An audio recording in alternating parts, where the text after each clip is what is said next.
terlebih dulu ya. Di pekan berapa ini?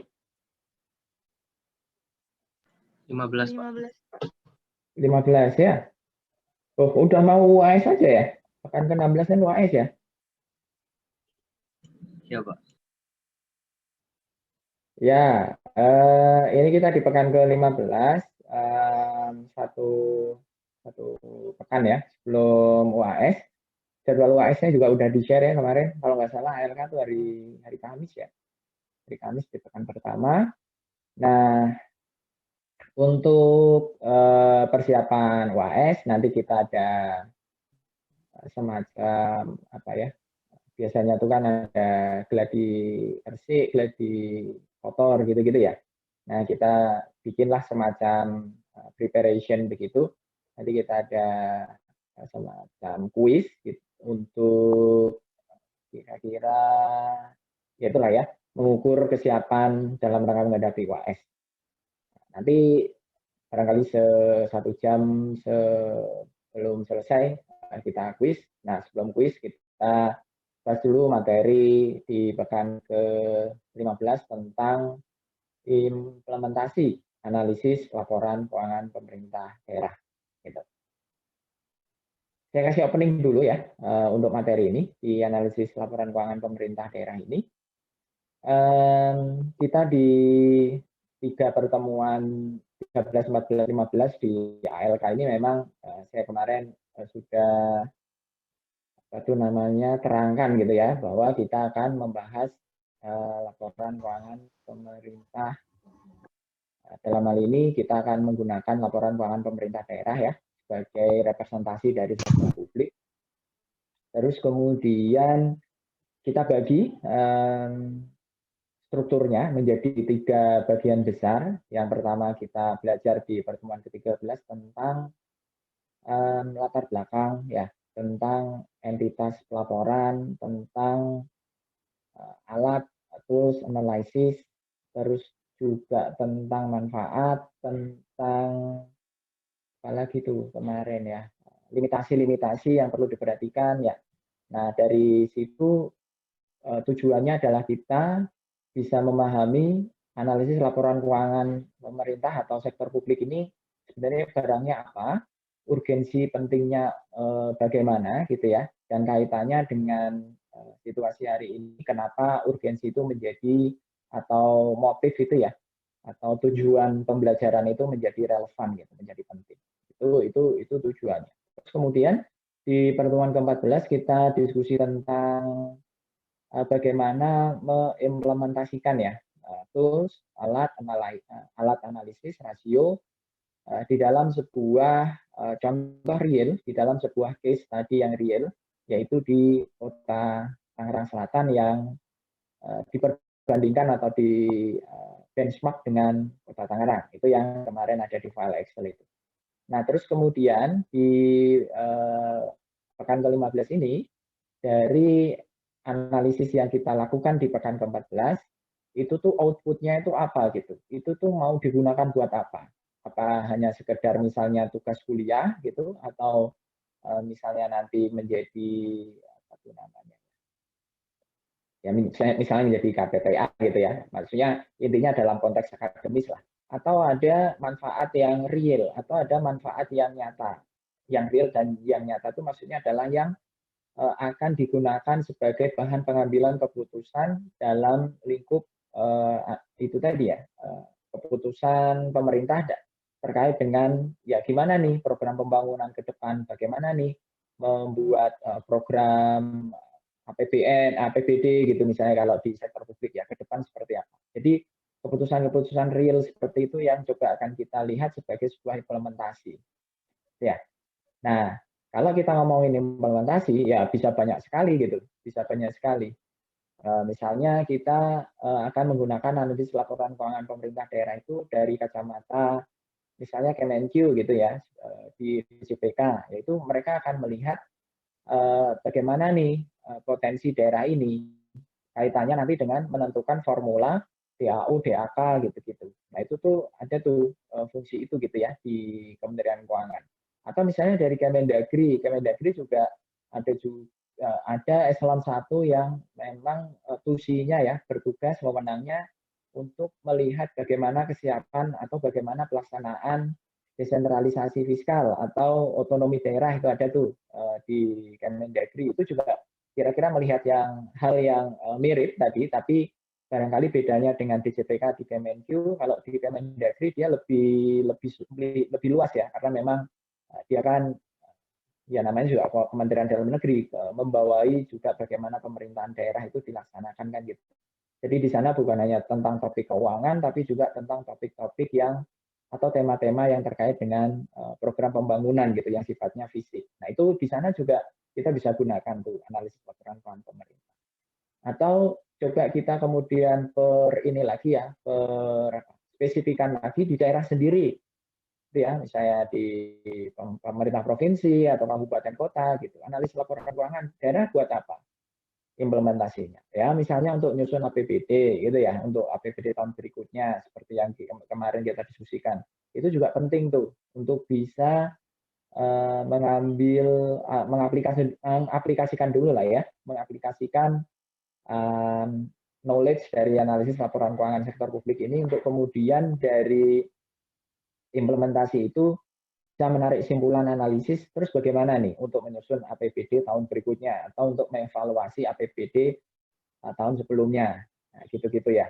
Nah, itu yang dalam satu rangkaian sebenarnya untuk menjawab urgensi yang kita sudah bicarakan di pekan ke-13 kemarin, di mana kita ini harus bisa menjawab ya arah besar dari arah apa ya namanya ya, arah dari kebijakan utama ya dari pemerintah. Misalnya APBD itu dibuat kebijakan defisit, itu kira-kira arahnya kemana, untuk apa, tujuannya apa, gitu-gitu ya. Dan juga dalam konteks pemerintahan daerah kemarin kita menjawab desentralisasi fiskal ya, otonomi fiskal gitu. Itu juga ininya kemana gitu. Kira-kira kedepannya itu seperti apa. Nah dalam konteks itu benang merahnya adalah ya salah satu yang kita bisa eksplor dari banyak sisi yang tadi disebutkan, itu kira-kira kita bisa menarik benang merah kesimpulan satu sisi ini ya, satu sisi atau satu tema yang kira-kira tema ini kemudian akan bisa kita gunakan dalam rangka capture istilahnya ya, menangkap gambaran bagaimana urgensi analisis laporan keuangan pemerintah daerah itu gitu dalam hal ini ya, dalam contoh materi kuliah ALK sektor publik ini. Nah, benang merah atau gambaran besar itu tadi kita coba temukan temanya di pembahasan tentang obligasi daerah. Gitu. Loh, kenapa obligasi daerah itu bisa menjadi representasi atau proksi gitu ya dari analisis laporan keuangan sektor publik? Karena obligasi daerah ini sebenarnya sebuah konsep yang advance gitu ya. Ya kalau di akuntansi aja kan kalau advance ya, advance accounting, akuntansi keuangan lanjutan itu kan kita pelajari di tingkat 3 gitu ya. Kita kuliah atau kita ambil mata kuliahnya di tingkat 3 gitu. Berarti itu sudah menunjukkan sebuah apa? Sebuah perjalanan kan gitu ya. Kita belajar prinsipal dulu, kemudian intermediate, baru kemudian advance. Demikian juga dengan konsep obligasi daerah ini, sebenarnya ini sebuah konsep advance dari pengelolaan keuangan daerah. Jadi harusnya sebelum berbicara tentang obligasi daerah itu, tema-tema tentang bagaimana pengelolaan daerah yang pengelolaan keuangan daerah yang tata kelolanya atau governance-nya itu prudent, yang efektif dan efisien itu sudah dilakukan. Itu di tahapan-tahapan awal. Nah, kita memang mengambil asumsi bahwa tata kelola, terus kemudian manajerial gitu ya, asas pengelolaan di keuangan daerah dalam hal ini, yang tadi kita analogikan sebagai prinsipal atau intermediate accounting kalau kuliah akuntansi ya, itu layaknya memang sudah harus dilakukan. Gitu. Nah, mungkin di sini ada pemikiran, loh bisa kita ambil asumsi bahwa itu sudah dilakukan. Padahal kemarin-kemarin kan kita melihat bagaimana daerah itu bisa melaksanakan atau bisa mengimplementasikan otonominya kan kira-kira masih jauh begitu ya.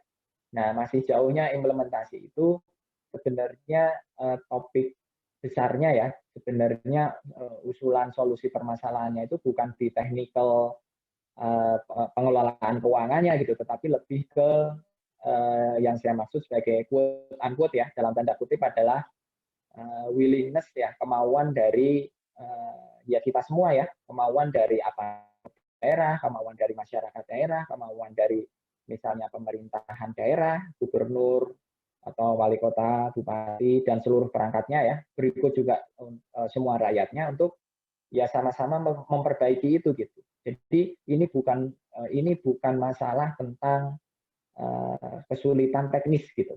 Nah, itu yang mau saya bilang untuk membahas itu tadi aspek tata kelola atau governance yang itu dipelajari.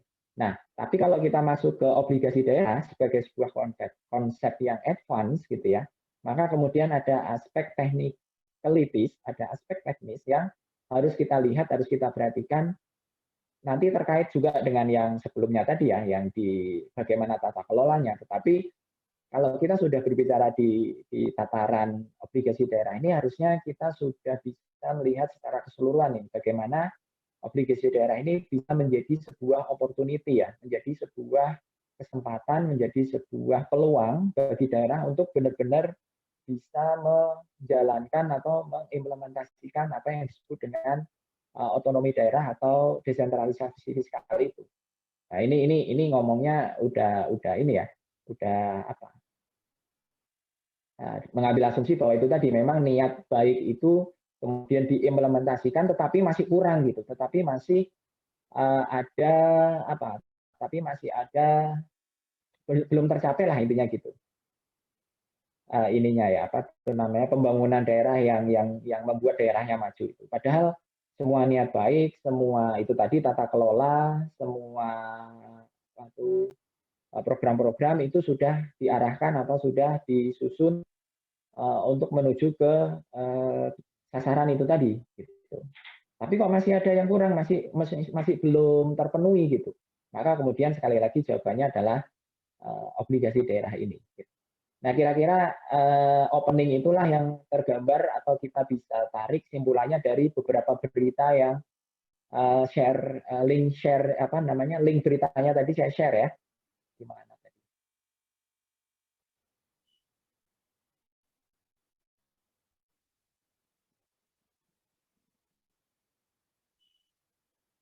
Nah, ini misalnya kita lihat yang berita di Kontan ini membeda obligasi daerah ya. Ini resume sebenarnya dari topik atau dari permasalahan isu tentang obligasi daerah ini.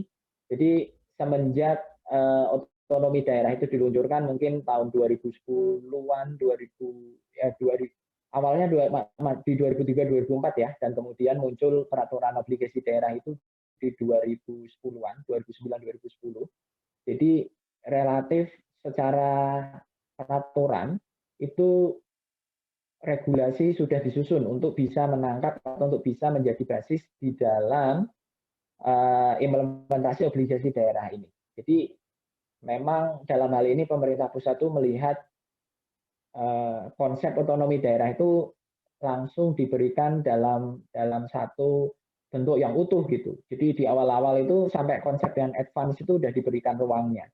Tetapi kemudian kalau kita lihat sampai saat ini ya, nah ini for your information nih, kita ngomongin obligasi daerah yang sudah ada dari konsepnya mungkin 5, 6, 7 sampai 10 tahun yang lalu, tapi sampai hari ini nih belum ada satupun pemerintah provinsi atau kabupaten kota di Indonesia yang sudah menggunakan atau sudah mengimplementasikan obligasi daerah gitu.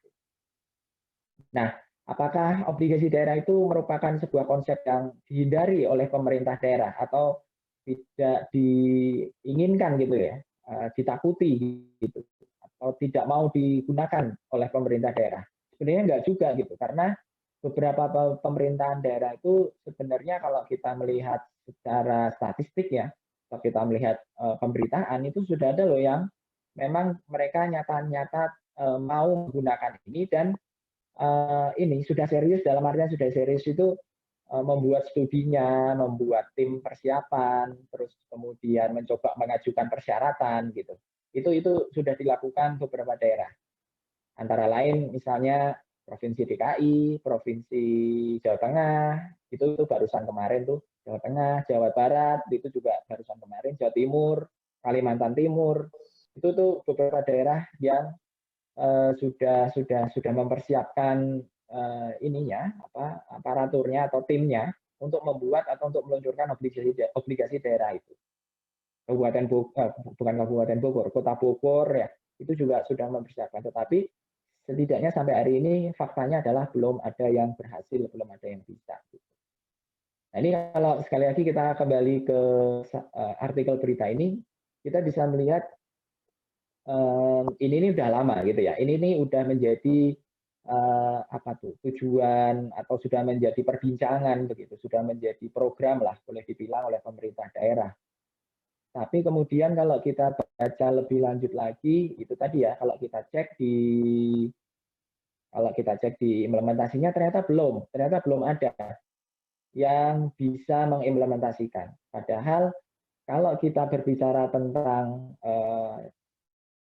program anggaran, kebijakan anggaran yang ekspansif ya, yang agresif, yang memperbesar belanja daripada pendapatan dalam rangka itu tadi mendorong pertumbuhan ekonomi, maka kemudian bagaimana menutup defisit itu kan menjadi hal yang penting gitu. Gitu ya. Ya ini yang di highlight di sini. Jadi pendapatan asli daerah itu ya tidak cukup mendanai belanja Pemda. Nah, terus kemudian apa solusinya? Solusinya adalah kita bisa melihat obligasi daerah ini merupakan salah satu sumber pinjaman nih gitu. Artinya itu tadi beberapa daerah yang dalam tanda kutip mereka memang mau mencapai growth ekonomi, pertumbuhan ekonomi yang lebih tinggi, mencoba nih mau menerbitkan ini gitu, mau menerbitkan obligasi daerah, tapi sampai saat ini itu tadi belum bisa. Nah, kenapa belum bisa? Nah, ini kita bisa lihat di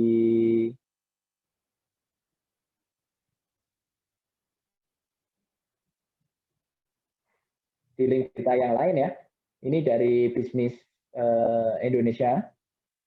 Ini penyebab belum adanya pemerintah daerah yang terbitkan obligasi ini.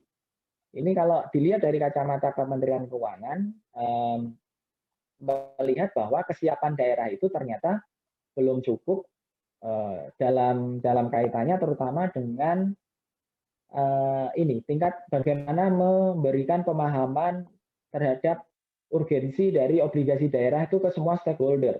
Nah ini spesifiknya sebenarnya ya yang dimaksudkan oleh DJPK Kementerian Keuangan ini adalah bagaimana konsep obligasi daerah itu masih ditentang atau masih di challenge ya, masih dipertanyakan oleh DPRD gitu, yang dalam hal ini sebagai wakil rakyat ya, perwakilan dari rakyat dalam konsep itu tadi, dalam konsep demokrasi ya, sebagai unsur legislatif.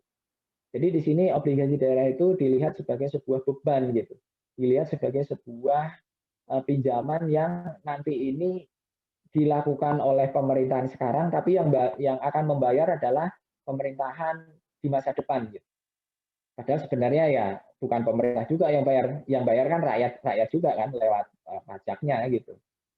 Jadi kalau kita bisa melihat atau kita kaitkan dengan yang pertemuan 13 kemarin ya, pekan ke-13 kemarin, intergenerational equity itu menjadi sebuah stumbling block ya, menjadi sebuah apa tuh namanya pertanyaan yang harus dijawab karena kekhawatiran tentang pembayaran atau beban pembayaran obligasi itu menjadi topik utama gitu. Bagaimana perwakilan masyarakat yang dalam hal ini anggota DPRD itu masih mempertanyakan, dan ini hampir ada di semua daerah yang tadi mengajukan obligasi daerah sebagai salah satu opsi pinjaman daerah. Satu perkecualian barangkali tidak ada di ini ya, barangkali tidak ada di link berita, itu di pemerintah Provinsi DKI.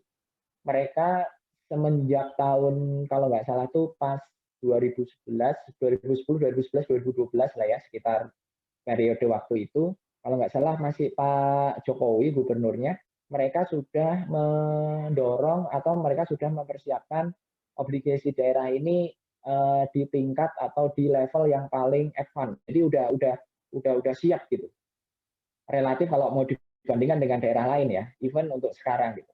Tetapi pada saat itu ini masalah DPRD-nya sebenarnya udah solve gitu. Jadi DPRD-nya juga udah bisa memahami urgensi. Tetapi pada waktu itu ada persoalan teknis tentang pembentukan unit obligasi yang kemudian membuat persiapan obligasi daerah ini kemudian mandek sampai sekarang. Gitu. Nah nanti kita bahas sedikit bagaimana konteks pemerintah provinsi DKI tadi itu dalam mempersiapkan obligasi daerah dan kemudian kok stuck gitu, nggak bisa lanjut lagi. Nanti di materi tadi ada di mind map, gitu ya. Jadi di sini ini yang dilihat sekali lagi dari kacamata Kementerian Keuangan. Padahal sebenarnya ya insentif untuk mendorong atau insentif untuk membuat pemerintah daerah itu menerbitkan obligasi daerah itu tidak kurang-kurang loh. Pemerintah pusat sudah bikin aturan, beberapa technical assistance, asistensi ya dari misalnya ADB, banyaklah multilateral agensi gitu ya yang melihat bahwa obligasi daerah itu patut didorong di Indonesia itu banyak. Daerahnya sendiri juga dari sekian provinsi, kabupaten, kota itu juga ada yang tertarik gitu ya. Ada yang mau mengaplikasikan ini. Terus ini kalau kita lihat lagi dari sisi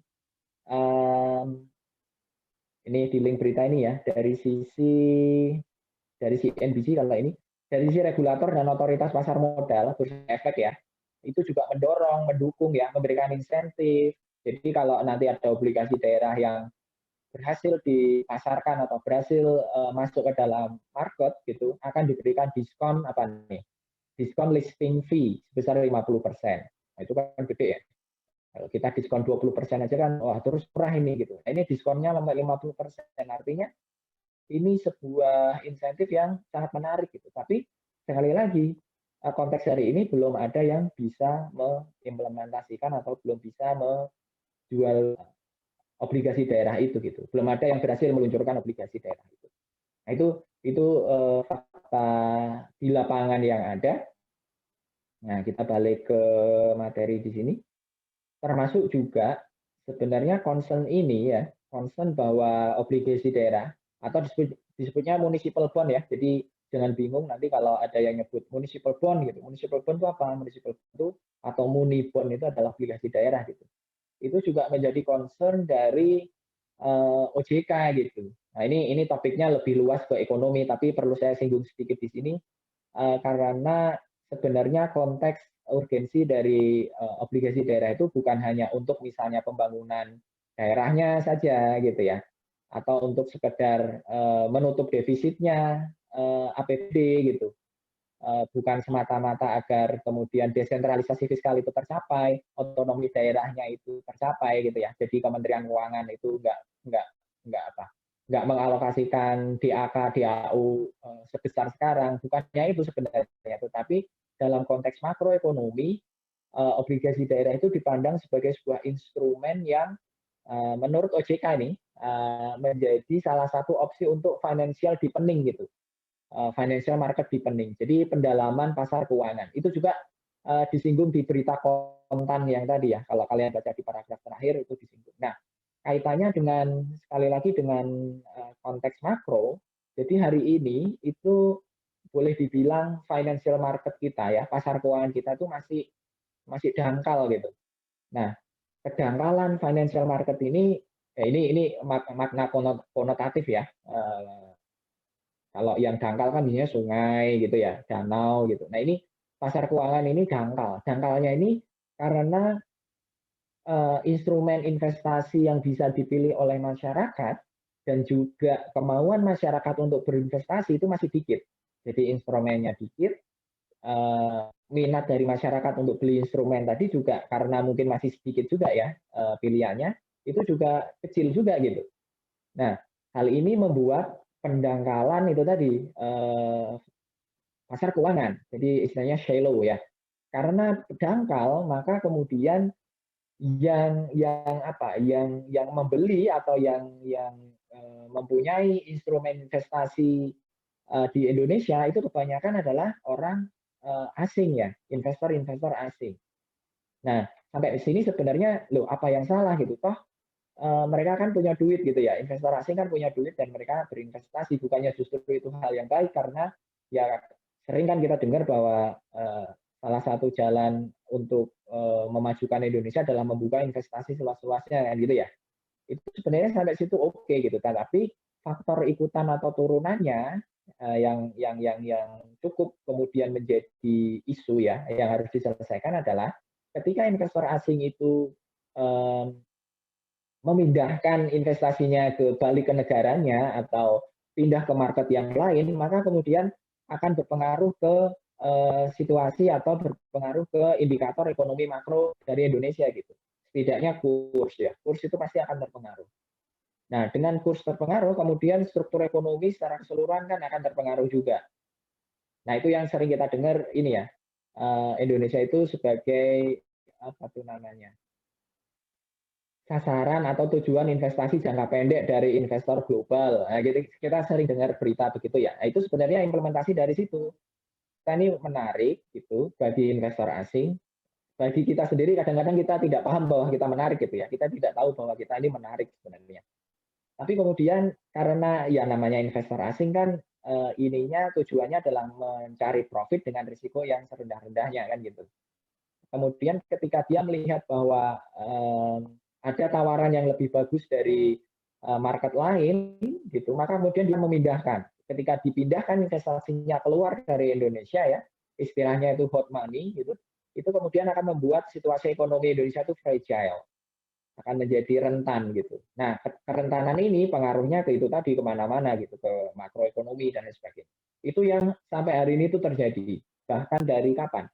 Sejak Orde Reformasi lah ya. Kalau Orde Baru karena dikontrol oleh pemerintah, ininya nggak volatile gitu. Tapi sekarang kan mekanismenya mekanisme market, jadi sangat rentan, sangat fluktuatif. Nah itu yang terjadi sampai sekarang. Nah salah satu solusi untuk memperdalam financial market itu ya, salah satu pilihan untuk menjawab permasalahan itu adalah dengan obligasi daerah ini gitu. Nah, kenapa kemudian obligasi daerah menjadi opsi yang dilihat oleh OJK worth it untuk didalemin gitu ya atau untuk didorong? Itu tuh karena kita tahu kan kita ini negara besar, maksudnya negara besar literally ya dari segi wilayah gitu. Kita punya 34 provinsi, punya 540-an kabupaten kota gitu, 540-550 kabupaten kota, dan kemudian kita ini berbasiskan kan kita tinggal masing-masing di provinsi atau di wilayah masing-masing, kita juga punya keterikatan dengan daerah kita gitu ya. Contoh yang mudah misalnya gini, kalau kita senang bola gitu ya, kalau Liga 1 tuh Liga Indonesia itu kan kita tuh akan bangga dengan ini kita ya, klub bola daerah kita gitu. Nah ini secara umum sih, orang Surabaya misalnya sangat fanatik dengan Persebaya, orang Jakarta misalnya ngefans atau gabung ke Jackmania, orang Bandung misalnya Jawa Barat, bukan Bandung aja nih, itu sangat suka dengan Persib gitu, dan hampir semua di daerah itu begitu. Nah itu menunjukkan bahwa kita itu punya belonging yang tinggi ke daerah gitu. Nah kalau perasaan atau sentimen seperti ini kita salurkan ke dalam satu instrumen yang dalam tanda kutip bermanfaat gitu ya, misalnya ini obligasi daerah ini, maka akan sedemikian besarnya potensi obligasi daerah ini gitu. Jadi orang tuh loh, saya memang mau berkontribusi untuk membangun, misalnya saya orang Jawa Tengah gitu ya, saya mau berkontribusi membangun provinsi Jawa Tengah gitu, maka ketika provinsi Jawa Tengah mengeluarkan obligasi saya beli gitu. Nah, itu kan hubungannya kan ke sana. Nah, ketika ini menjadi sebuah kesadaran bersama, maka kemudian dengan sendirinya financial market itu akan dalam. Gitu. Terus instrumen investasi itu dimiliki sendiri oleh orang lokal, orang domestik gitu, oleh warga negara sendiri. Nah, itu akan membuat struktur financial market kita kuat. Kalau struktur financial market kita kuat, maka investasi asing itu hanya sebagai komplemen aja gitu. Terserah mereka masuk, terserah mereka keluar, kita sudah punya fondasi yang kuat. Kalau fondasi ekonomi kita kuat, fondasi pasar keuangan kita kuat, akan membuat struktur ekonomi kita juga kuat. Tidak rentan gitu ya, tidak volatile, tidak fluktuatif. Itu sebenarnya kalau mau melihat tujuan besar sampai ke makroekonominya seperti itu. Itu ya. Itu ini cerita kira-kira dari perspektif mikro sampai makro, kenapa kemudian obligasi daerah ini sebelum kita lanjut ke materi yang cukup teknis di dalam bahasan tentang obligasi daerah. Coba kita ini dulu deh, coba kita refleksi gitu ya, coba kita melihat apa yang tadi saya omongin gitu. Coba kita refleksikan, coba kita lihat di kita masing-masing ya, di diri kita masing-masing, karena menurut saya ini sebuah kesempatan yang bagus gitu ya, karena kan kita hampir setahun nih di daerahnya masing-masing nih, di home base masing-masing ini, kira-kira daerah saya bagaimana ya kalau menerbitkan obligasi daerah ini akan benar-benar membantu daerah saya gitu, entah kabupaten kota entah provinsi ya silahkan, atau belum ini ya, belum saatnya ya, atau ini jangan-jangan konsep yang dalam tanda kutip biasanya kita sebut ngadi-adi gitu ya, yang berlebihan gitu. Nah ini gimana nih menurut 530? Ada yang mau berpendapat, beropini tentang obligasi daerah ini? Direfleksikan ke daerahnya sendiri-sendiri deh coba. Ini supaya ini ya terinternalisasi ini kita, apa namanya, pembahasan isu kita. Jadi bukan hanya sekedar jadi bahan kuliah doang. Silahkan kalau ada yang mau berpendapat.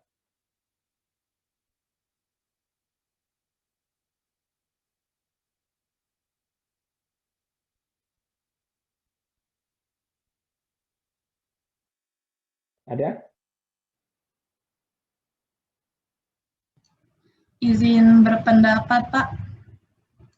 Oke, Balkis, silahkan. Kamu di mana, Balkis? Rumahnya? Di Sumatera Selatan, Palembang, Pak, tepatnya. Oh, di Palembang ya? Oke, di kota Palembang ya? Iya, di kotanya. Oke, kota Palembang tuh sangat pesat tuh pembangunannya. Gimana? Silakan Nah, sharing. yang menurut saya melihat kota Palembang itu kan seperti yang Bapak tadi sebutkan kan pembangunannya sangat cepat, Pak. Terutama kota Palembang juga beberapa tahun ini kan jadi ibu kota event-event kan, Pak, yang kayak kemarin itu di Palembang. Habis itu pembangunan infrastrukturnya juga sangat cepat. Nah, menurut saya di situ ada potensi dari pemerintah daerah Palembang Sumatera Selatan sendiri khususnya untuk mempertimbangkan penerbitan obligasi daerah itu, mengingat karena Palembang sendiri kan yang tadi kayak saya bilang tadi banyak sekali event-event yang skalanya tuh nggak nasional aja tapi internasional. Nah, menurut saya kalau hanya mengandalkan dari PAD dan mungkin dari transfer daerah dari pusat itu, walaupun ada dana khusus untuk event-event tersebut yang dana alokasi khususnya, namun menurut saya penerbitan obligasi daerah ini sebaiknya dipertimbangkan sama pemerintah Pemda Sumatera Selatannya sendiri, Pak, mengingat hal tersebut juga. Dan menurut saya juga untuk perekonomian Sumatera Selatan ini sudah cukup mampu terkait apalagi risiko gagal bayar itu mungkin menurut saya masih bisa diatasi oleh pemerintah Sumatera Selatan, mengingat mereka juga sudah berani kan kayak nge-ACC event-event skala internasional. Jadi menurut saya obligasi daerah tuh perlu sih jadi bahan pertimbangan, apalagi kalau kedepannya mau infrastrukturnya mau dikembangkan lagi seperti itu. Terima kasih, Pak. Oke, terima kasih Balkis. Oke, Balkis dari Palembang ya. Tadi sebelum yang lain barangkali tertarik untuk join diskusinya, saya juga bisa relate ini dengan Palembang ya. Saya mungkin cukup sering gitu ke Palembang. Kota pertama di luar home base saya ya, atau di luar Jawa lah boleh dibilang yang saya kunjungin itu adalah Palembang. Pada waktu saya D4 belum lulus tuh, jadi dulu D4 sambil skripsi itu boleh magang gitu di kantor akuntan publik. Nah saya tuh magang di salah satu KAP, terus mengaudit satu perusahaan yang lokasinya ada di Sumatera Selatan, tapi intinya jadinya ke Palembang dulu gitu. Jadi tahun 2000-an 2006-an itu saya sudah ke Palembang, terus beberapa kali ke Palembang sampai ya mungkin 1 atau 2 tahun kemarin ya. Saya melihat tuh memang perkembangan kotanya benar-benar sangat pesat ya, benar-benar kelihatan gitu. Oh dulu nggak ada ini, sekarang nggak ada ini. Dulu fasilitas ini belum ada, sekarang sudah dibangun. Jakabaring masih rawa-rawa, sekarang udah jadi komplek apa tuh namanya kayak komplek perkotaan baru ya, karena katanya mau pindah ke sana pusat pemerintahannya itu bisa melihat perkembangan itu. Jadi saya bisa relate dengan obligasi daerah ini bahwa kaitannya dengan pembangunan gitu. Sebenarnya program dari pemerintah, kalau Palembang itu kan kota ya, kota Palembang ya, berarti wali kota ya pemerintahnya ya. Pemkot Palembang itu memang sudah cukup ini ya, sudah cukup efektif efisien gitu. Even sebelum ada obligasi daerah, even sebelum ada misalnya instrumen-instrumen lain, tapi dari APBD kotanya saja itu memang prioritisasinya sudah bagus gitu. Nah, ketika kita bisa menilai bahwa prioritisasi dari pemerintah kota atau pemerintah daerah tadi ya, kita simplifikasi daerah itu memang sudah spesifik, sudah orientasinya memang sudah membangun menyelenggarakan program-program yang sifatnya itu langsung kepada masyarakat untuk menciptakan growth. Nah, disitulah memang obligasi daerah ini akan relevan gitu, akan pas, timingnya akan tepat untuk menambah ya, mengakselerasi atau kalau bahasa kita ya meleverage ya, supaya pembangunan itu bisa menjadi lebih cepat lagi. Nah, konteksnya begitu. Artinya kita memang harus melihat apa istilahnya inherent ya, bagaimana nih existing policy dari kebijakan pemerintah hari ini itu seperti apa? Kebijakan hari ini pemerintah itu apakah sudah efektif efisien belum pembangunannya? Kalau sudah efektif, efisien, baru kemudian kita beranjak ke ini tadi instrumen yang sifatnya lebih advance seperti obligasi daerah. Tetapi kalau kita melihat masih belum ada prioritisasi yang jelas, kadang-kadang ada program pembangunan yang kita sebenarnya tidak tahu juga manfaatnya buat apa gitu ya. Ya ini tentu anggapan ini harus publik gitu. Kalau 1 dan 2 orang memang belum tentu, tapi ya bolehlah kita coba. Ini kan ceritanya tadi merefleksikan ke kita sendiri sebagai masyarakat gitu ya. Kalau kita melihat bahwa enggak, ini enggak ada gunanya loh, tapi kok mau malah dibangun ya. Nah, itu sebuah indikasi bahwa program pembangunan pemerintahnya itu belum ada prioritisasi yang jelas gitu. Sehingga ketika membangun atau ketika meluncurkan obligasi daerah, nah ini nanti kontraproduktif ya dengan semangat leveraging atau dengan semangat akselerasi tadi.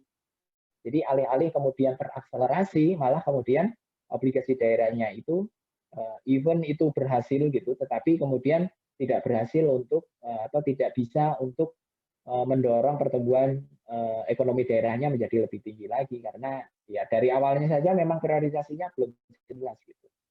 Nah itu kita bisa melihatnya ke sana. Jadi ini tadi dari contoh Palembang kita bisa melihat ini ya, bisa melihat konteks sehingga analisis kita bisa menjadi tajam gitu. Yang dari daerah lain barangkali ada satu lagi. Oke Pak. Ya izin berpendapat Pak. Ya silakan. Begini, saya tinggal di Kabupaten Banyumas, Jawa Tengah ya. Kalau untuk potensi obligasi di Kabupaten Banyumas mungkin saya kira belum, karena begini. Banyumas kan masih tergolong kabupaten yang kebanyakan penunjangnya adalah agraris ya, Mas. Kami masih kabupaten agraris, bukan sebuah industrial powerhouse atau industri. Kami bukan kabupaten industri, kami masih bertumpu pada jasa dan pada agraris. Jadi untuk Banyumas saya kira juga belum ya, saya kira belum potensial lah untuk menggerakkan obligasi daerah, dan toh pendanaan selama ini udah cukup baik. Cuma untuk Jawa Tengah, saya bilang kalau Jawa Tengah sangat potensial sebetulnya untuk mengeluarkan obligasi. Yang pertama, secara nasional, Jawa Tengah itu walaupun tidak sebesar Jawa Barat ataupun Jawa Timur dalam size ekonomi, ukuran ekonominya, tapi Jawa Tengah juga tergolong besar. Nah, satu. Yang kedua, Jawa Tengah makin ke sini akan menjadi industrial powerhouse, ya, menjadi tempat industri. Apalagi kita tahu Jawa Barat kan semakin upahnya tidak kompetitif, ya. Makanya ada banyak industri yang pindah ke kami, ke Jawa Tengah.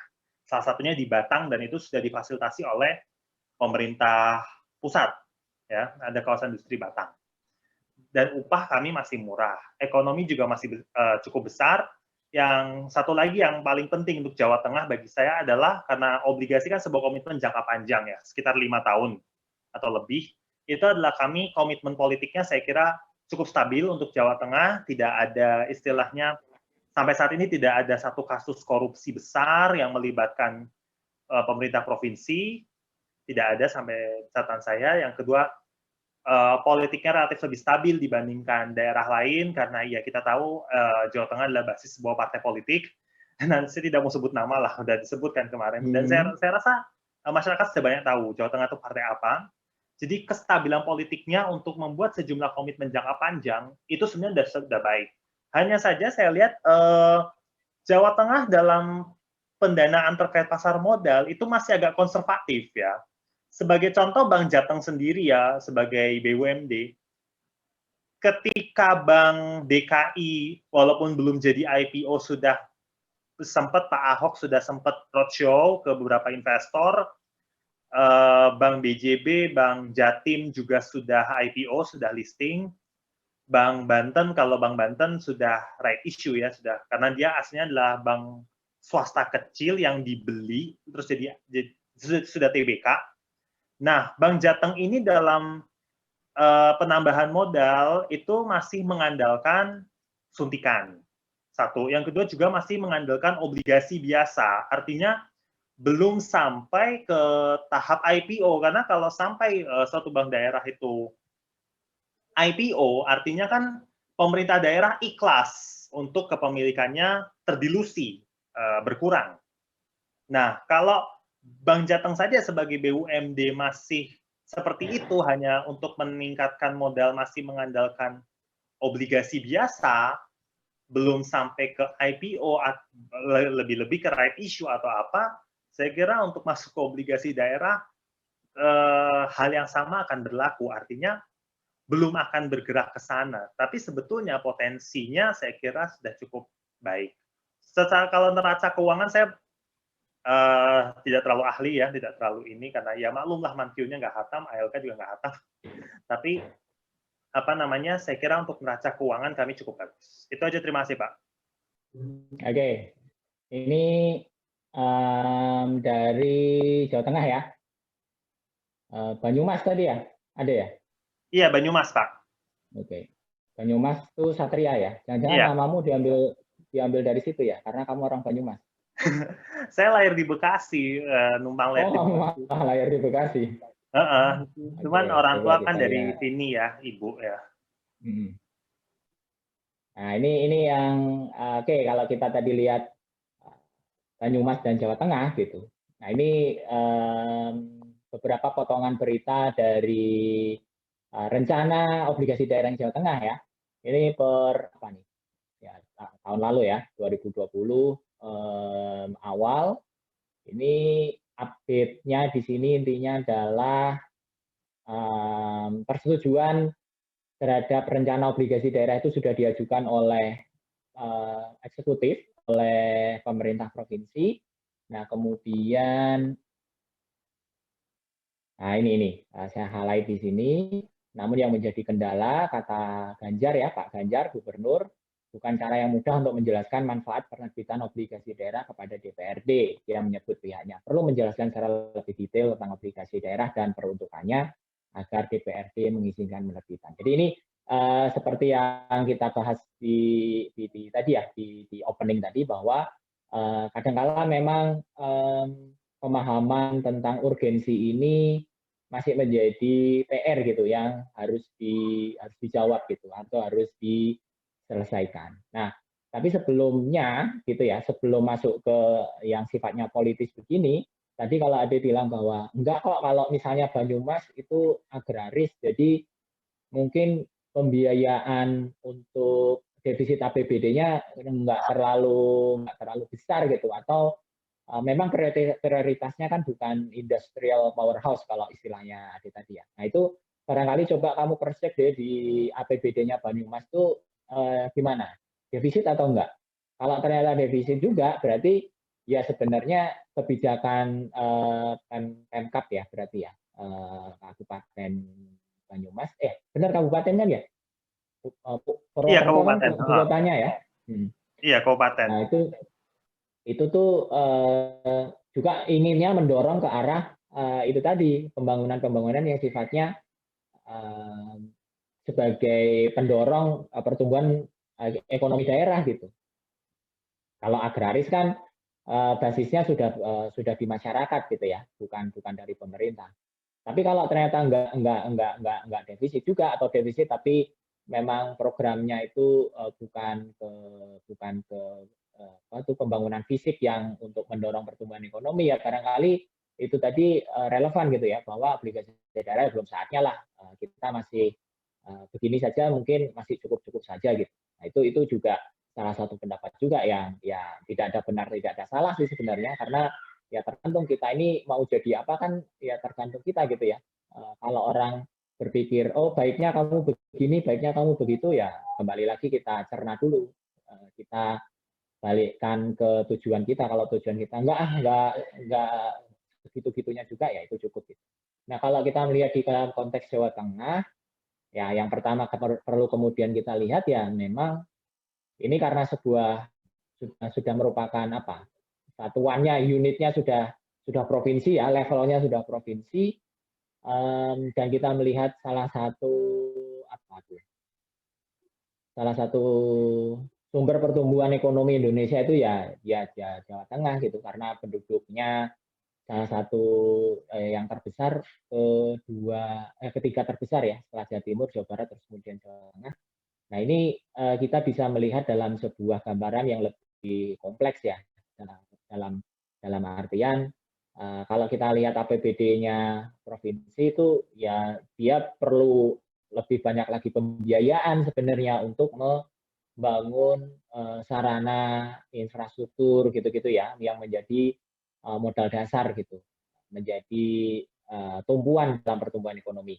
Nah, tapi sebelum ke situ, sekali lagi coba kita lihat nih, pemerintah Provinsi Jawa Tengah itu apakah sudah menyusun program pembangunan yang sifatnya program pembangunan itu memang sudah efisien, sudah efektif gitu, sudah langsung bersentuhan dengan masyarakat. Nah, itu barangkali orang-orang Jateng ya, Manda itu juga orang Jateng tuh, malah ada di pusat pemerintahnya tuh.